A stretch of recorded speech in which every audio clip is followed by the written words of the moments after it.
Pero I am among these singers and professional singers sila.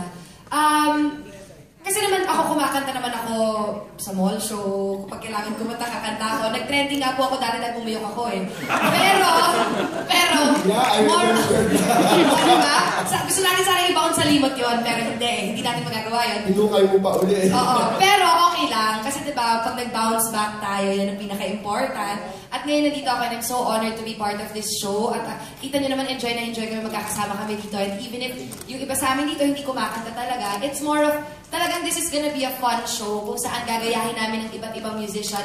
Kasi hindi lang to basta kanta, pero total transformation po. Yung buong itsura po namin magbabago. Kumbaga, hindi lang to kantahan, it's also the movement sa paggaya talaga. At napansin ko yun, bata pa ako, mahilig na ako manggaya, mag-impersonate. Can I just add, I think yung isang common denominator dito sa lahat ng contestants is lahat marunong kumanta, can carry out the tune. Not necessarily na professional ka, but at least andun ka sa tamang direksyon. So, I don't see it na madidihado yung si Melay or si Maxine na hindi na talagang professionally na kumakanta. Because like what they said, it's all about the total package. Hindi lang naman boses ang titingnan dito. I mean, when you come out on stage, visuals ka agad yan eh. Kung nakuha mo yung itsura ng tao, yung nuances, and then secondary na lang yung boses. So it's everything, not just yung voice.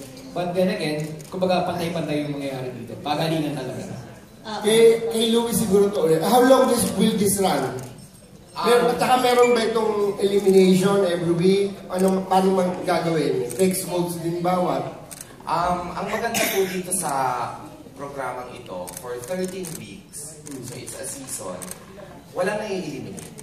So, they are all mainstays. In fact, hindi namin sila tinatawag na contestants.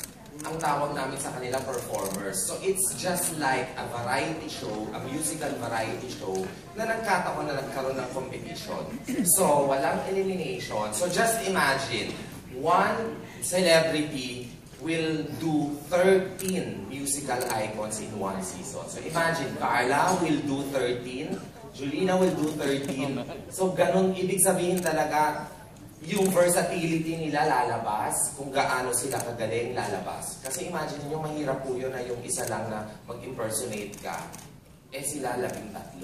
So, pero sa ending, may mananalo sa kanila. Yes, there will be a win. There will be a winner sa Grand Finals. Ang mangyayari po kasi is nag-iipunan sila ng points every week.